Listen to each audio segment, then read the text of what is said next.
नमस्कार दोस्तों, the daily broadcast में आप सभी का स्वागत है। आज के एडिटोरियल में जो कर्नाटका की पॉलिटिकल सिचुएशन है उसका बेस्ड एक कार्टून आया हुआ है।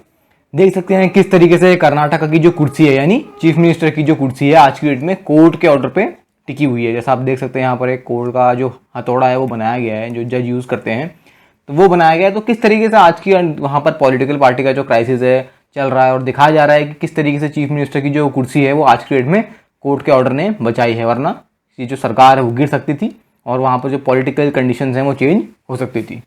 तो चलिए स्टार्ट करते हैं आज का एडिटोरियल। आज डेट है 7 अप्रैल और आज की इस वीडियो में हम करेंगे 4 अलग अलग एडिटोरियल्स का एनालिसिस। उन एडिटोरियल को डिस्कस नहीं करेंगे जो ये बीजेपी, कांग्रेस और जितनी भी पॉलिटिकल पार्टीज़ के जो इलेक्शन वगैरह चल रहे हैं अभी, चाहे वो नॉर्थ ईस्ट की बात कर लो या चाहे साउथ की बात कर लो, वहाँ के जितने भी एडिटोरियल्स आ रहे हैं उनसे हमारा कोई लेना देना है नहीं, क्योंकि उसमें कोई ऐसा डेटा फिगर रहता ही नहीं है जो हमारे एग्जाम पॉइंट ऑफ व्यू से इंपॉर्टेंट हो। चलिए स्टार्ट करते हैं। पहला एडिटोरियल नहीं, एक तरीके से मजाक इसको कह लीजिए, जहाँ पर पाकिस्तान की जो हरकत है, पहले एक तरीके से शुगर और कॉटन के लिए कहा कि ट्रेड रिज्यूम करेंगे, बाद में खुद ही अपने जो बात कही थी उससे पीछे हट गए। बिल्कुल ऐसा मजाक जैसा जो लगा रखा है यहाँ पर, उसको हम थोड़ा बहुत देखेंगे कि राइटर यहाँ पर क्या कहना चाह रहे हैं। दूसरा एडिटोरियल जो है वो एक तरीके से म्यांमार की कंडीशन बताता है। बेसिकली म्यांमार की कंडीशन में इंडिया का क्या रोल होने वाला है यहाँ पर उसकी बात बताता है कि इंडिया को क्या करना चाहिए और आज की डेट में इंडिया एक्चुअल में ऑन ग्राउंड कर क्या रहा है, यहाँ पर उस चीज़ की बात की गई है। यहाँ पर क्लाइमेट चेंज की बात की गई है, यानी हमारे जो पेरिस क्लाइमेट एग्रीमेंट के जो गोल्स हैं यहाँ पर उसकी बात की गई है कि इंडिया जो है कितना कंट्रीब्यूट करता है कार्बन एमिशंस में, और उसको दूसरे देशों से कंपेयर किया गया है जो इंडिया से ज़्यादा डेवलप्ड हैं। इंडिया को क्या क्या चीज़ फ्यूचर में करनी चाहिए ताकि हम अपने क्लाइमेट गोल्स जो हैं उनको प्रॉपर टाइम पे अचीव कर पाएँ, तो उसकी बात की गई, तो इसको भी हम देखेंगे। यहाँ पर आज की डेट में हांगकांग की बात की गई है, किस तरीके से चाइना ने एक तरीके से वहाँ की जो लेजिस्लेटिव असेंबली थी उसमें सीट को इतना कम कर दिया कि वहाँ पर जो आप कह सकते हैं जो इलेक्टेड पॉलिटिशियंस होते हैं उनका एक तरीके से रिप्रेजेंटेशन कम कर दिया, यानी जनता जो है उनकी एक तरीके से रिप्रेजेंटेशन कम हो गया।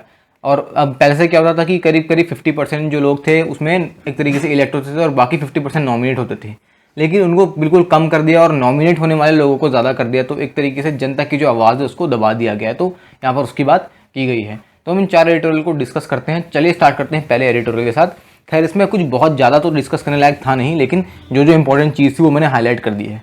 देखिए ये जो चीज़ें इंडिया और पाकिस्तान में जो अभी ये डेवलपमेंट शुरू हुए वो शुरुआत हुई कहाँ से? पहले तो सीज़ फायर का अनाउंसमेंट हुआ। अब देखिए सीज़ फायर का अनाउंसमेंट जो है ना, ये अभी का ऐसा कुछ बना हुआ नहीं है, क्योंकि कई लोगों को ऐसा लगता है कि ये सीज़ फायर का अनाउंसमेंट अभी करंटली 2021 में किया गया है, लेकिन ऐसा नहीं है। जो 2003 में जो सीज़ फायर एग्रीमेंट इंडिया और पाकिस्तान के बीच में हुआ था, जो कभी पाकिस्तान ने फॉलो तो किया नहीं, लेकिन ऑन ग्राउंड फॉर्मल पेपर में तो एग्रीमेंट हुआ था ना, तो वो जो 2003 का एग्रीमेंट था उसी को अभी हम सेटिस्फाई कर रहे हैं, यानी उसी एग्रीमेंट को हम अभी मानने वाले हैं। तो एक तरीके से जो ये एग्रीमेंट था, पहले तो ये एग्रीमेंट को मान लिया गया। उसके बाद देखा गया कि इंडिया और पाकिस्तान दोनों ने इंडस वाटर पर टॉक करी कि किस तरीके से वाटर शेयरिंग जो होती है कंट्रीज़ के बीच में होती है। उसके अलावा वीज़ाज़ की बात करी और अदर छोटे छोटे मेजर जो थे उनकी बात की गई। तो उस समय पे ऐसा लगा कि हाँ सच में इंडिया और पाकिस्तान जो है उनमें अब चीज़ें बदल रही हैं। जैसे पहले बिल्कुल एक दूसरे के सामने ऐसे दुश्मन खड़े रहते थे, तो अब चीज़ें जो हैं थोड़ी चेंज होती नज़र आ रही हैं, क्योंकि कोऑपरेशन थोड़ा बढ़ रहा है, ट्रेड बढ़ सकता है। और जहाँ पर ट्रेड की बात आई वहाँ पर एक बहुत बड़ा अनाउंसमेंट पाकिस्तान ने ये भी किया कि वो इंडिया से कॉटन और शुगर जो है दोबारा इंपोर्ट करना शुरू कर देंगे। अब देखो पहले मैं सीज़ फायर की अगर बात बताऊं तो कई लोगों को ऐसा लगता है कि पाकिस्तान जो है वो सुधर रहा है, लेकिन सुधरने की बात ऐसी कुछ भी नहीं है। सीज़ फायर का अनाउंसमेंट जो था उस पर एग्री पाकिस्तान ने इसलिए किया क्योंकि आपको पता होगा कि आज की डेट में FATF की जो ग्रे लिस्ट है उसमें पाकिस्तान भी है आज की डेट में। और अगर पाकिस्तान ने अपना टेररिज्म को अगर कम नहीं किया, मनी लॉन्ड्रिंग को अगर कम नहीं किया, तो पाकिस्तान FATF की ग्रे लिस्ट से सीधा ब्लैक लिस्ट में आ जाएगा। और एक बार ब्लैक लिस्ट में आया, इकोनॉमी तो फिर उनकी गई। वैसे भी अभी भी उनकी इकोनॉमी काफ़ी स्ट्रगल कर रही है, लेकिन ब्लैक लिस्ट में आने के बाद तो बहुत ज़्यादा दिक्कतें देश में हो जाती हैं। मतलब देश फिर डेब्ट में गिर जाता है, क्योंकि देश फिर उधार लेने लग जाता है बाकी देशों से। बाकी देश तो क्या ही देंगे, IMF वगैरह से उधार पाकिस्तान लेना शुरू करेगा, तो फिर बहुत ज़्यादा दिक्कत आएगी, क्योंकि इकोनॉमी तो बिल्कुल गड्ढे में है। तो उस लोन को रिपे करने के लिए भी तो चाहिए ना कुछ, वो तो पाकिस्तान के पास होगा नहीं। तो इसलिए पाकिस्तान ताकि ब्लैक लिस्ट में ना आ जाए, इसलिए आज के डेट में पाकिस्तान जो है सीज़ फायर का अनाउंसमेंट को एग्री इसलिए कर रहा है क्योंकि वो पूरे वर्ल्ड को ये दिखाना चाहते हैं कि हाँ हम जो है टेररिज्म को एक तरीके से ख़त्म करने की कोशिश कर रहे हैं, और हम ये मनी लॉन्ड्रिंग जो भी चलती है ना इसको भी ख़त्म करने की कोशिश कर रहे हैं। तो इस तरीके से पाकिस्तान बस यहाँ पर दिखाना चाह रहा है कि हाँ अब वो इन सब चीज़ों में इन्वॉल्व नहीं है, बल्कि उनका ऐसा कोई ये उनका एक तरीके से सेल्फिश इंटरेस्ट ही कह लो, क्योंकि अगर वो FATF की ग्रे लिस्ट में नहीं होते ना तो वो ये सीज़ फायर एग्रीमेंट पे कभी एग्री करते ही नहीं। ठीक है। तो चलो अभी तो इन्होंने बात करी कि कॉटन और शुगर का ट्रेड जो है वो दोबारा रिज्यूम करेंगे, लेकिन फिर घुमा फिरा के बात वहीं पर आ गई, कहाँ, आर्टिकल 370 को रिस्टोर करो। वही घिसी पिटी पुरानी बातें जैसे जो अगस्त 2019 में उन्होंने करी थी कि इंडिया ने JNK में आर्टिकल 370 और 35A को ख़त्म करके अच्छा नहीं किया और पाकिस्तान इसके बिल्कुल खिलाफ है। वही सारी पुरानी बातें जो हैं वही दोबारा अभी इन्होंने शुरू कर दी हैं। मतलब यह ऐसा हो गया ना, पाकिस्तान की ये कंडीशन होगी है कि वो जहाँ भी जाए, चाहे वो UN में जाए, चाहे अभी रिसेंटली आपको पता होगा श्रीलंका में पाकिस्तान के जो प्राइम मिनिस्टर है उनकी विजिट को एक तरीके से रोक दिया था। क्यों? क्योंकि श्रीलंका को भी पता है कि वो एक बार यहाँ आएंगे तो उन्होंने दोबारा वही बातें करनी है कि इंडिया वहाँ पर कश्मीरी लोगों पे ऐसा ऐसा चीज़ कर रहा है, गलत कर रहा है, 370 को ख़त्म कर दिया है। वही पुरानी बातें इन्होंने करनी है। तो एक तरीके से उन्होंने उनका विजिट जो है वो वहाँ पर एक तरीके से रोक दिया था। तो यहाँ पर हम ये सब चीज़ें देख सकते हैं कि पाकिस्तान चाहे कहीं भी चले जाए वही अपनी पुरानी बातें करेगा। और इनफैक्ट बात तो ये है कि इसका कोई हल तो होने वाला नहीं है पाकिस्तान की तरफ से। कौन सा उनके कहने पे हम इस चीज़ को रिस्टोर कर देंगे, क्योंकि ये तो हमारा इंटरनल मैटर है ना, और हम जो भी कर रहे हैं अपने लोगों के हित के लिए ही कर रहे हैं। लेकिन ये सब चीज़ें खैर पाकिस्तान को कहाँ समझ में आएंगी। तो अभी तक तो ऐसा लग रहा था कि उन्होंने सीज़ फायर के लिए एग्री कर लिया, इंडस वाटर पर टॉक करी, हमारे प्राइम मिनिस्टर जो इंडिया के और पाकिस्तान के हैं उन्होंने आपस में कुछ लेटर्स एक्सचेंज किए, फॉर्मल लेटर्स। उसके अलावा अभी यहाँ पर कॉटन और शुगर को इम्पोर्ट करने की बात करें तो लग रहा था कि क्या बोलते हैं, पाकिस्तान जो है सुधर रहा है। लेकिन आखिर में घुमा फिरा के उन्होंने वही कर दिया जो हमेशा से करते थे, दोबारा से वही रायता उन्होंने फैला दिया। क्या? जम्मू कश्मीर वाला। खैर अब इसमें क्या कर सकते हैं, अब पाकिस्तान समझने वाला तो है नहीं, वो इन सब चीज़ों को भी, इन सब हरकतों में लगा ही रहेगा और हमने कभी इन सब चीज़ों को फॉलो करना नहीं है उनकी साइड से। तो ये चीज़ें ऐसे ही चलती रहेंगी। पाकिस्तान को क्या कह लो, अब एक बिगड़ा हुआ बेटा ही मान लो इंडिया का, और क्या कह सकते हो, जो मान नहीं रहा है बस। तो सिंपल सी बात है कि आज की डेट में पाकिस्तान जो है दोबारा उसी बात पे अपनी अड़ चुका है, और हमें खैर उस चीज़ से कोई फ़र्क तो पड़ता है नहीं, क्योंकि हमारे कौन सा पाकिस्तान से बहुत ही ज़्यादा बड़े ट्रेड रिलेशंस थे कि अगर पाकिस्तान ने रोक दिया ट्रेड वहाँ से तो हमें घाटा होगा, और जो घाटा उन्हीं को हो रहा है, उन्हीं की इकोनॉमी गड्ढे में जा रही है, उन्हीं की जो सिटीजन्स हैं उनको एक तरीके से चीनी के 100 रुपया 1 किलो का देना पड़ रहा है। तो सारी चीज़ें उन्हीं के में महंगी हैं, हमें कोई दिक्कत नहीं है। और इंडिया तो ऐसी कंट्री है कि कोई भी देश अगर इंडिया के पास आता है, चाहे उसका दोस्त हो चाहे दुश्मन हो, इंडिया हमेशा हेल्प करता है। यही एक लीडर की, क्या कह सकते हैं, एक लीडर की क्वालिटी होती है जो इंडिया हमेशा से करता आ रहा है। खैर हमें क्या करना, पाकिस्तान को नहीं मानना है तो मत माने। चलिए बढ़ते हैं अगले एडिटोरियल की तरफ, जो आज की डेट में म्यांमार की जो कंडीशन है उसमें इंडिया का रोल बताता है। देखिए अब जो 27 मार्च को जो वायलेंस हुआ, यानी 27 मार्च को ऐसा क्या था, म्यांमार का आर्म फोर्सेस डे था। अब किसी भी देश का अगर जब आर्म फोर्सेस डे होता है ना, तो वहाँ की जो मिलिट्री होती है वो उसको धूमधाम से मनाती है, यानी वहाँ पर मिलिट्री की परेड होती है, वहाँ पर मिलिट्री की फायर पावर का रिप्रेजेंटेशन होता है, दिखाया जाता है कि मिलिट्री कितनी स्ट्रॉन्ग है। लेकिन इनके आर्म फोर्सेस डे के दिन चीज़ें थोड़ी गड़बड़ भी हुई। गड़बड़ क्या हुई, इन्होंने अपना आर्म फोर्सेस डे तो मनाया, लेकिन उस दिन करीब करीब 100 प्रोटेस्टर्स की जानें भी गई। कब? जब इन आर्म फोर्सेस ने, यहाँ की म्यांमार की जो मिलिट्री है उन्होंने इन प्रोटेस्टर्स को गोली मार दी। क्यों? क्योंकि ये प्रोटेस्ट कर रहे थे। अब इंडिया ने, अगर हम इनफॉर्मल ग्राउंड पे बात करूँ तो डीप कंसर्न तो मतलब कह रखा है कि हाँ ये जो भी चीज़ वहाँ हो रही है ये सच में मतलब सही नहीं जा रही हैं। और वहाँ पर ये भी कहा है कि वहाँ पर डेमोक्रेटिक प्रोसेस को रिस्टोर करना चाहिए, और वहाँ पर जो रूल ऑफ लॉ है यानी कानून जो है उसको प्रॉपर्ली रिस्टोर करना चाहिए। लेकिन अगर बिल्कुल सामने से अगर बात कहने की अगर कंडीशन आती है, जैसे बाकी कंट्रीज़ क्या कर रही हैं, सीधा मुंह पे म्यांमार को बोल रही हैं कि जो भी तुम्हें वायलेंस कर रहे हो ये बिल्कुल गलत है, इसको नहीं करना चाहिए। वैसा इंडिया ने अभी तक कहा नहीं है। ऑल्दो इंडिया ने इनफॉर्मली तो ये कह दिया है कि ये जो चीज़ें गलत चल रही हैं, लेकिन अगर म्यांमार को सीधे कहने की बात है तो इंडिया ने अभी तक ऐसा कुछ कहा नहीं है। यानी एक तरीके से हम कह सकते हैं इंडिया न्यूट्रल रहने की कोशिश कर रहा है। इसका भी मैं आपको रीज़न बताऊंगा कि इंडिया न्यूट्रल क्यों रहने की कोशिश कर रहा है। अब देखिए अभी रिसेंटली मैंने आपको बताया कि म्यांमार के आर्म फोर्सेस डे था, तो डेफिनेटली उनकी मिलिट्री की परेड तो हुई होगी। और मिलिट्री परेड जब हुई तो म्यांमार ने China, Pakistan, Russia, India in सबको अपनी मिलिट्री परेड को अटेंड करने के लिए बुलाया। अब देखिए मैं आपको एक कंडीशन बताता हूँ। मान लीजिए कि ज़्यादातर देश म्यांमार के अगेंस्ट हैं, वह तो खैर है ही, इसमें ज़्यादातर की क्या बात है, चाइना को छोड़ के सभी म्यांमार के अगेंस्ट है ही। लेकिन ऐसी कंडीशन में नॉर्मली जनता ये सोचेगी कि हाँ क्योंकि वो म्यांमार के अगेंस्ट है तो म्यांमार की मिलिट्री परेड डेफिनेटली अटेंड नहीं करेंगे। लेकिन चीज़ें ऑन ग्राउंड बिल्कुल अलग हुई। उन सब ने म्यांमार की मिलिट्री परेड अटेंड करी। अब अटेंड क्यों करी? देखिए यहाँ पर अब वहाँ पर मिलिट्री रूल तो चल रहा है, लेकिन हर देश के अपने एक इंटरनेशनल रिलेशंस भी होते हैं जो काफ़ी ज़्यादा इंपॉर्टेंट होते हैं। हम म्यांमार को डायरेक्टली मुंह पे अगर बोल देंगे तुम ये सब चीज़ें गलत कर रहे हो, तो खैर हमारे कहने से तो ऐसा तो है नहीं कि वो कहेंगे कि इंडिया ने कह दिया है तो अब हम दोबारा डेमोक्रेसी रिस्टोर करते हैं। वो अपने आप ही करेंगे जो भी वहाँ पर ऑन ग्राउंड चीज़ें चल रही हैं। बट अगर हम डायरेक्टली उनको ऐसा कह देते हैं तो हमारे जो इंटरनेशनल रिलेशंस हैं वो ख़राब हो जाएंगे। आपको रिसेंटली पता होगा कि हमने अभी INS सिंधुवीर जो हमारी इंडियन नेवी का था उसको म्यांमार को एक तरीके से लीज पे दिया है 10 सालों के लिए, किराए पे दिया है, तो आप ऐसे कह लीजिए। तो ये भी हमारे इंटरनेशनल रिलेशंस का पार्ट है। उसके अलावा आपको भी पता होगा कि क्योंकि म्यांमार से काफ़ी सारे लोग बॉर्डर क्रॉस करके इंडिया में आ जाते हैं, तो इंडिया और म्यांमार के रिलेशन इतने अच्छे हैं कि हम उन लोगों को सेफली वापस भेजते हैं। तो हम इन अच्छे मेंटेन रिलेशन को ख़राब नहीं करना चाहते, क्योंकि आज की डेट में रिलेशन किसी भी देश से ख़राब करने का मतलब पता क्या है? उस देश को चाइना की तरफ धकेलना।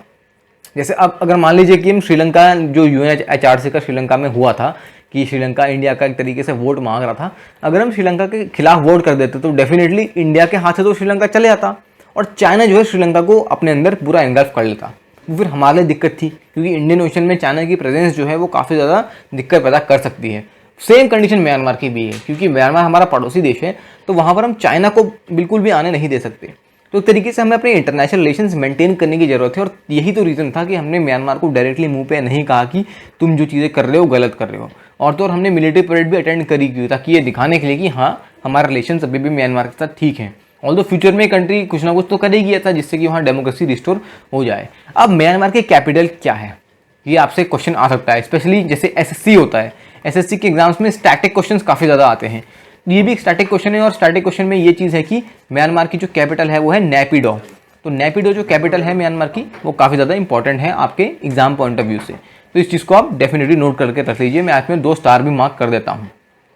अब म्यांमार में एक तरीके से मिलिट्री परेड चल रही है, और दूसरी साइड से वहाँ की जो मिलिट्री है वो लोगों को जान से मार रही है। तो चीज़ें जो है बिल्कुल अपोजिट चल रही हैं।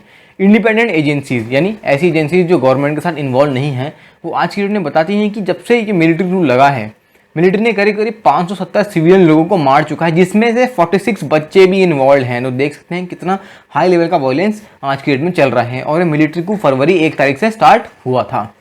अब यहाँ पर दिक्कत यहाँ पर क्या है ना, मान लीजिए कुछ कंट्रीज़ होती हैं, जैसे अफ्रीका की कुछ थर्ड वर्ल्ड कंट्रीज़ हैं, यहाँ पर आप कह सकते हैं ह्यूमन राइट का वायलेशन आज से ही नहीं बहुत टाइम पहले से चला आ रहा है। तो अगर वहाँ पर इस टाइप की चीज़ होती भी है ना, तो लोग ज़्यादा विरोध नहीं करते। क्यों? क्योंकि उनको कभी, आप कह सकते हैं उन्होंने कभी अच्छी चीज़ देखी ही नहीं है अपनी ज़िंदगी में, उन्होंने कभी अच्छा फ्रीडम इन्जॉय ही नहीं किया। अब जैसे म्यांमार की बात कर लो, म्यांमार में इससे पहले जब भी गवर्नमेंट थी, यानी डेमोक्रेटिक गवर्नमेंट थी आंग सान सू की के अंडर में, तब लोगों ने अपना अच्छा फ्रीडम इन्जॉय किया। लोगों ने देखा कि हाँ डेमोक्रेसी ऑन ग्राउंड कैसे चलती है। लेकिन जब आज वो चीज़ें बिल्कुल अपोजिट देख रहे हैं, वो देख रहे हैं कैसे उनके जितने भी राइट्स हैं उनका बिल्कुल हनन हो रहा है, उनके राइट्स को बिल्कुल कर्टेल किया जा रहा है, तो तब वो इस चीज़ के बिल्कुल अगेंस्ट है। तो यहाँ पर ये चीज़ साफ बताती है कि म्यांमार के लोग पहले अच्छी ज़िंदगी जी रहे थे, और आज की डेट में उनकी ज़िंदगी काफ़ी ज़्यादा ख़राब हो चुकी है। अब यहाँ पर चलो लोगों की ही बात नहीं है, पूरे देश की बात है। आज की डेट में म्यांमार के अंदर उनका बैंकिंग सिस्टम जो है वो बिल्कुल कोलैप्स है, नहीं बिल्कुल गिर चुका है। क्यों? बैंक के जो जितने भी एम्प्लॉय हैं वो काम तो कर नहीं रहे, वो बिल्कुल स्ट्राइक में उतरे हुए हैं, तो बैंक चलेगा कैसे? और सिंपल सी बात है, उनका स्ट्राइक पे उतरना बिल्कुल जायज़ भी है, क्योंकि देश के अंदर कंडीशन बिल्कुल सही नहीं चल रही है। कैश जो है उसकी कमी हो रही है, यानी पैसे जो हैं लोगों के पास अवेलेबल ही नहीं है। क्यों? बैंकिंग सर्विसेज बिल्कुल ख़त्म हो रखी हैं।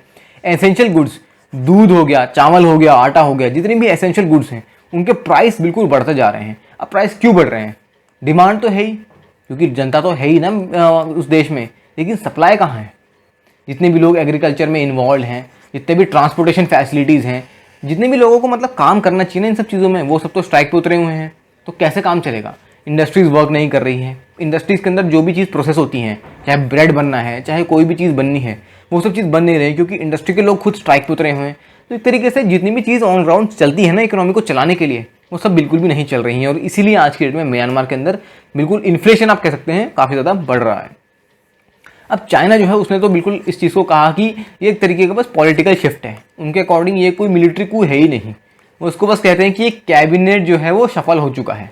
मतलब साफ सी बात है, वो म्यांमार के जो मिलिट्री है उनके एक तरीके से साथ ही हैं। तो चाइना ही एक ऐसा देश है जिसने म्यांमार को सपोर्ट किया, और बाकी सारे देशों ने तो खैर म्यांमार के अगेंस्ट ही कहा है। लेकिन इंडिया और चाइना ने डायरेक्टली म्यांमार को एक तरीके से, म्यांमार की जो मिलिट्री है उनको मुँह पर जाके ये सब चीज़ें नहीं कही, क्योंकि वो एक तरीके से म्यांमार के मिलिट्री जनरल्स को एक तरीके से गुस्सा नहीं दिलाना चाहते। वो नहीं चाहता कि उनके ऐसे स्टेटमेंट की वजह से म्यांमार के जो रिलेशन है, इंटरनेशनल रिलेशन इंडिया के साथ, वो खराब हो जाएं, और इसीलिए इंडिया कोई और दूसरा डिप्लोमेटिक वे ढूंढ रहा है। आज की डेट में राइटर के अकॉर्डिंग क्या करना चाहिए ऑन ग्राउंड? राइटर के अकॉर्डिंग इंडिया, चाइना और बाकी जितने भी आसियान देश हैं, खैर मैं तो चाइना को कंसिडर करता ही नहीं हूँ, क्योंकि चाइना तो खुश है ना इस मिलिट्री कू से। तो इंडिया और बाकी जितनी भी आसियान कंट्रीज है ना, उनको आज के डेट में ना म्यांमार पे प्रेशर बनाना चाहिए, क्योंकि जब वो म्यांमार की इस मिलिट्री जनता पे प्रेशर बनाएंगे तब जाके ही कभी ना कभी डेमोक्रेसी रिस्टोर होगी, और यही एक ऐसा रास्ता है जो आगे जाके म्यांमार के लोगों को खुशहाल बना सकता है। वरना अभी तो ऐसा कुछ दिख नहीं रहा कि किस तरीके से वहाँ पर डेमोक्रेसी को रिस्टोर किया जाए। चलिए बढ़ते हैं अगले एडिटोरियल की तरफ। यहाँ पर क्लाइमेट जस्टिस की बात की गई है कि किस तरीके से हम अपने क्लाइमेट जो है उसको जस्टिस हमें करनी चाहिए, लेकिन ऑन ग्राउंड चीज़ें क्या चल रही है यहाँ पर उसकी भी बात की गई है। अब आपको पता होगा कि जो हमारे पेरिस क्लाइमेट एग्रीमेंट के जो गोल्स हैं उन पे भी इंडिया को खड़े रहना है, क्योंकि हमें अपना कार्बन फुटप्रिंट कम करना है। लेकिन ऑन ग्राउंड चल क्या रहा है, देखिए 1981 के बाद ऐसा देखा गया कि जितनी भी डेवलपिंग कंट्रीज़ थी जो डेवलप कर रही थी, क्योंकि वो डेवलप कर रही थी तो वहाँ इंडस्ट्रियलाइजेशन, अर्बनाइजेशन जैसी चीज़ें जो हैं वो बढ़ चढ़ के आगे चल रही थी। अब जब इंडस्ट्रियलाइजेशन और अर्बनाइजेशन होगा तब पॉल्यूशन भी स्वाभाविक सी बात है ज़रूर होगा। अब पॉल्यूशन होगा तो डेफिनेटली क्लाइमेट चेंज भी होगा ही। तो ये सब चीज़ें हम देख सकते हैं कि वहाँ पर 1981 के बाद चीज़ें कैसे बदली हुई, और 2015 में जो यूनाइटेड नेशन जनरल असेंबली में सस्टेनेबल डेवलपमेंट एजेंडा जो 2030 साइन किया गया था, जिसमें ये किया था कि 2030 तक सभी कंट्रीज सस्टेनेबल वे में अपना जो कार्बन फुटप्रिंट है उसको कम करेंगी। ये सारे देशों ने, सारे तो नहीं कह सकते हैं, मतलब मोस्ट ऑफ द कंट्रीज ने इसको पेरिस कॉन्फ्रेंस में एग्री किया था। ऑल डोनाल्ड ट्रंप के टाइम यूएस तो इससे बैक ऑफ कर गया था, लेकिन अब देखते हैं चीज़ें किस तरीके से आगे बढ़ती हैं। अब पेरिस क्लाइमेट एग्रीमेंट के अंदर होता क्या है ना कि सस्टेनेबल तरीके से, यानी अपने रिसोर्स को इस तरीके से यूज़ करना कि लोगों के लिए भी चीज़ें कम ना पड़े, रिसोर्सेज फ्यूचर के लिए भी बच जाएं, और हम अपना जो कार्बन फुटप्रिंट है उसको भी कम कर लें। ये सब चीज़ें पेरिस क्लाइमेट एग्रीमेंट के अंदर आती हैं। अब इंडिया की अगर बात करें तो इंडिया की आज की डेट में ना जो ग्लोबल एवरेज है, यानी पूरे वर्ल्ड का जो एवरेज एमिशन है पोल्यूशन का, कार्बन का, उसका अगर कंपेयर करें तो इंडिया की पर कैपिटा एमिशन जो है ना उसकी 1/3 है। यानी पूरा जो वर्ल्ड एक तरीके से एमिशन करता है ना, जो एवरेज है पूरे वर्ल्ड का, उससे इंडिया कम में चल रहा है। यानी इंडिया जो अपना क्लाइमेट का जो गोल है उसको सही डायरेक्शन में लेके चल रहा है, और हो सकता है हम 2030 तक अपना पेरिस क्लाइमेट एग्रीमेंट का टारगेट सेटिस्फाई भी कर लें। अब यहाँ पर बात भी और एक कुछ डेटा पॉइंट भी दिया हुआ है जो मैं स्टार मार्क कर देता हूँ, आपके लिए काफ़ी ज़्यादा इंपॉर्टेंट है। डेटा पॉइंट यहाँ ये दिया गया कि इंडिया आज के डेट में चौथा वर्ल्ड का सबसे बड़ा एमिटर है। किस चीज़ का? पॉल्यूशन का, कार्बन का, जो एक तरीके से हम कह सकते हैं क्लाइमेट चेंज को इफेक्ट करता है। तो इंडिया 4th लार्जेस्ट एमिटर तो है, इस बात को मानते हैं, लेकिन हम ऑन ग्राउंड चीज़ें भी कर रहे हैं जो एक्चुअल में इस जितना भी पॉल्यूशन हो रहा है इसको खत्म करती हैं। इंडिया का कंट्रीब्यूशन पूरे वर्ल्ड में करीब करीब 3% ही है, लेकिन अगर हम यूएस की बात करें तो यूएस जो है 26% पॉल्यूशन करता है पूरे वर्ल्ड का। चाइना जो है 13% करता है। देखिए चौंकाने वाली बात है ना। अब तो हम यही सोचते थे कि चाइना में इंडस्ट्रियलाइजेशन बहुत ज़्यादा है, इंडस्ट्रीज बहुत ज़्यादा है, तो चाइना सबसे ज़्यादा पोल्यूशन करता होगा, लेकिन ऑन ग्राउंड हम डेटा में देख सकते हैं कि सबसे ज़्यादा पोल्यूशन यूएस करता है जो है 26%। इंडिया तो खैर ना के बराबर ही कह लो वर्ल्ड में, क्योंकि 3% ही करता है। चलिए अब हम बात करते हैं यूनाइटेड नेशन के डेटा के अकॉर्डिंग। यूनाइटेड नेशन खुद ये चीज़ कहता है कि जो सबसे अमीर 1% के जो देश है ना, यानी 1% में जो सबसे अमीर देश आते हैं, वो एक तरीके से आज की डेट में हम कह सकते हैं कि जो पॉपुलेशन जो उनकी एमिट करती है, क्या पॉल्यूशन जो एमिट करती है, वो एक तरीके से बॉटम 50 पे लाई करते हैं। ये भी एक बहुत इंपॉर्टेंट डेटा फिगर है। अब जैसे कुछ इंडस्ट्रीज़ हैं, मान लीजिए जैसे अगर हम पेट्रोल डीजल की बात करें तो उसको हम एलिमिनेट करने के लिए, यानी उसका यूज़ कम करने के लिए हम electric vehicle, hydrogen fuel cells का यूज़ कर सकते हैं। लेकिन सीमेंट इंडस्ट्री का क्या होगा? स्टील इंडस्ट्री का क्या होगा? कंस्ट्रक्शन मटेरियल्स का क्या होगा? क्योंकि ये तो ऐसी चीज़ है इनको हम सब्स्टिट्यूट कर ही नहीं सकते। जब सीमेंट की मैन्युफैक्चरिंग होगी तो डेफिनेटली पोल्यूशन होना ही होना है, इस चीज़ को ख़त्म भी नहीं किया जा सकता। ऑल्दो कुछ फ्यूचर में टेक्नोलॉजी से कुछ एफिशिएंट मेजर लाए जा सकते हैं, लेकिन पूरी तरीके से वो ख़त्म नहीं हो सकता। सेम बात स्टील की भी है। क्या स्टील के जब स्टील का प्रोडक्शन होता है ना तो कई चीज़ें होती हैं, कई मेटल्स को गलाना पड़ता है, क्योंकि स्टील जो है वो एक तरीके से अलॉय होता है, वो आयरन की तरह प्योर ओर में नहीं निकलता। जब क्योंकि ये सब चीज़ें एक्चुअल में नहीं निकलती तो जब इंडस्ट्री में प्रोसेस होती हैं तो इसमें पोल्यूशन होता ही होता है। कंस्ट्रक्शन मटेरियल, जब भी कोई भी बिल्डिंग कंस्ट्रक्ट होती है तो पोल्यूशन होता ही होता है। अब पोल्यूशन किस टाइप का? अब सीमेंट का पोल्यूशन कह लो, आर्सेनिक का पोल्यूशन कह लो, दुनिया भर के पोल्यूशन होते हैं। तो अब इस टाइप के जो पोल्यूशन है, ये सब चीज़ें ख़त्म नहीं की जा सकती। तो अब ये देखना है कि ये सब जो चीज़ें हैं ना, ये हमारे जो क्लाइमेट के जो गोल्स हैं ना, उनको 2050 तक जो हमारे गोल्स हैं उनको अचीव करने में हेल्प करता है या नहीं करता है, क्योंकि इनसे भी कार्बन जो है काफ़ी ज़्यादा निकलता है। 2000 से 2015 के बीच की बात की जाए तो चाइना के एमिशन जो है वो 3 गुना ज़्यादा बढ़ चुके हैं, क्योंकि चाइना जो है अपना इंफ्रास्ट्रक्चर काफ़ी ज़्यादा बढ़ा रहा है। अगर आपने करंट अफेयर्स को फॉलो किया होगा तो आपको पता ही होगा कि चाइना जो है काफ़ी सारे डैम्स का कंस्ट्रक्शन कर रहा है, फ्लाईओवर्स का कंस्ट्रक्शन कर रहा है, अपने मिलिट्री के लिए एयरपोर्ट्स बिल्ड कर रहा है। तो जितना भी इंफ्रास्ट्रक्चर बढ़ रहा है ना, उससे उन्होंने अपना पोल्यूशन जो है वो 3 गुना ज़्यादा बढ़ा दिया है। अब एक बहुत इंटरेस्टिंग आपको बात बताता हूँ कि इस पूरे वर्ल्ड का 1/3 1/3 जो पूरे एमिशंस होते हैं ना कार्बन के, वो तो पूरे मीट से ही होते हैं। अब मीट से कैसे होते हैं? भारत की अगर बात की जाए तो भारत जो है, भारत में एक औसत अगर एक इंसान की बात की जाए तो हर इंसान 4 किलो मीट खाता है एक साल में। अभी एवरेज की बात कर रहा हूँ, इसमें वेज नॉन वेज सब लोग आते हैं, ठीक है, क्योंकि एवरेज तो पूरे कंट्री का ही लिया जाता है ना, पूरी 130 करोड़ जनता का।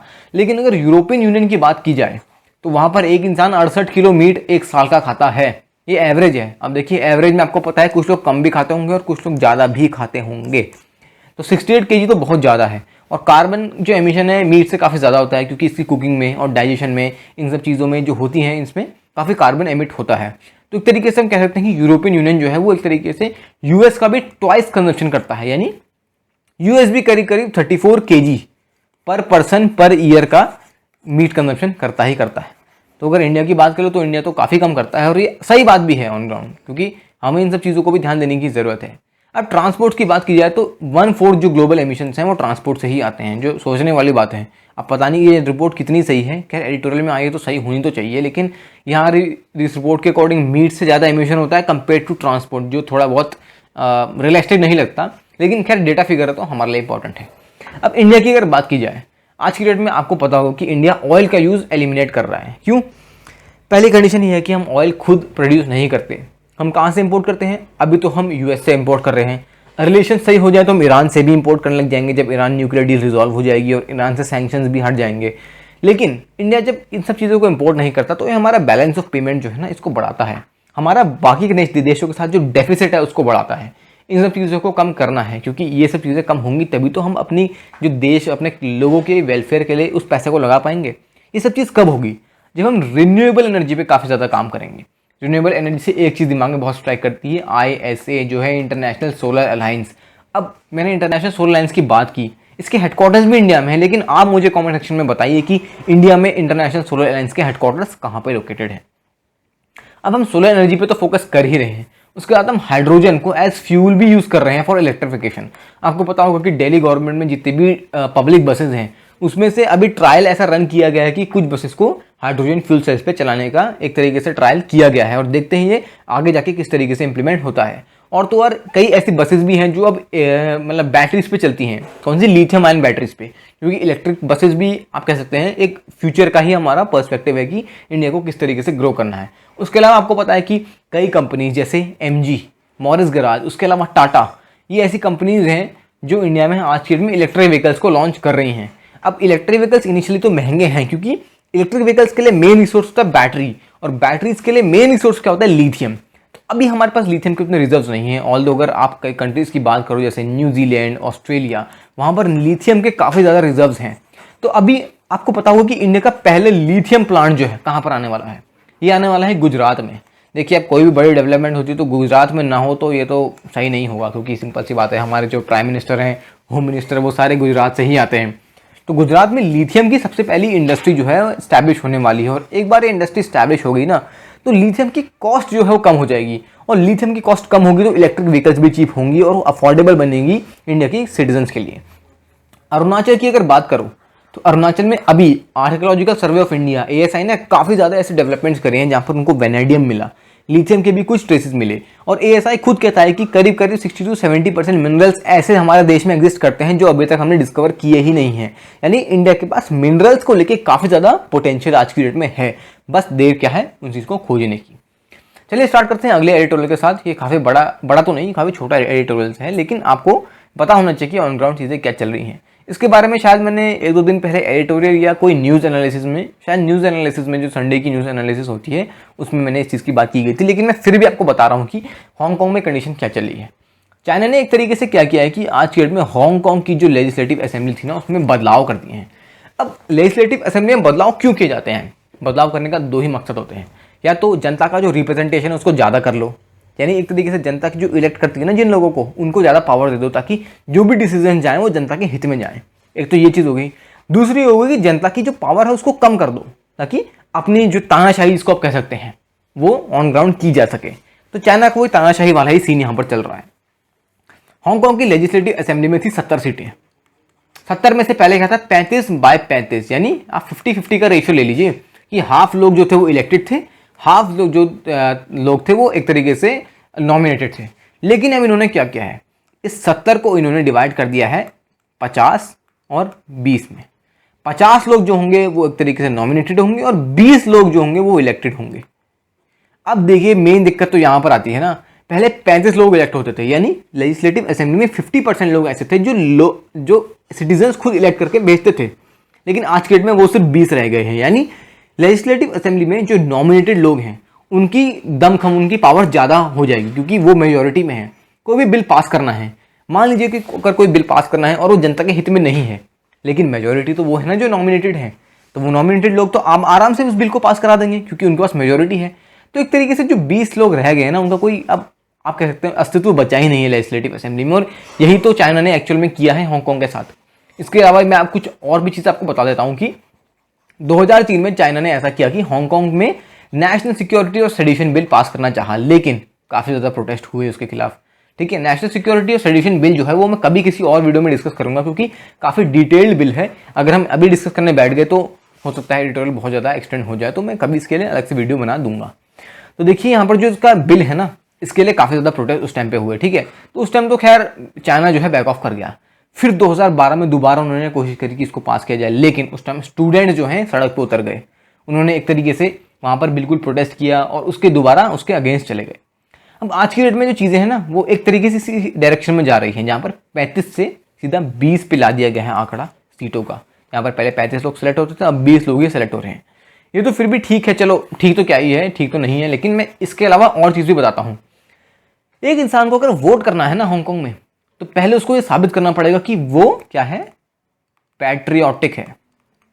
अब पैट्रियोटिक का मतलब क्या है, आपके और मेरी डेफिनेशन में पैट्रियोटिक का मतलब देशभक्त, लेकिन देशभक्ति की भी वहां पर क्या डेफिनेशन है, वहां पर देशभक्ति की डेफिनेशन है कि जो भी गवर्नमेंट को अपोज नहीं करता, जो सरकार को अपोज नहीं करता, वो इंसान देशभक्त है। जो सरकार की जो पॉलिसीज हैं उनको एक्सेप्ट करता है, वो इंसान देशभक्त है। जो इंसान सरकार को किसी भी तरीके से सरकार के अगेंस्ट जाता है या सरकार की कोई भी पॉलिसी को एक तरीके से बोलता है कि पॉलिसी सही नहीं है, वो पैट्रियोटिक नहीं है। और अगर एक बार इंसान पैट्रियोटिक नहीं हुआ, यानी सरकार एक बार किसी इंसान को मतलब पैट्रियोटिक घोषित नहीं करती, तो वो इंसान वोट ही नहीं कर सकता। तो एक तरीके से वही लोग वोट कर पाएंगे जो सरकार से खुश हैं। जो लोग सरकार से दुखी हैं या सरकार के अगेंस्ट हैं, वो लोग तो वोट कर ही नहीं पाएंगे। और मेजर तख्ता तो हांगकांग का यही है ना, जो सरकार के अगेंस्ट है, क्योंकि ऑन ग्राउंड जो चीज़ें बिल्कुल गलत हो रही हैं ना। तो अब यहाँ पर ये चीज़ तो काफ़ी ज़्यादा दिक्कत पैदा कर रही है।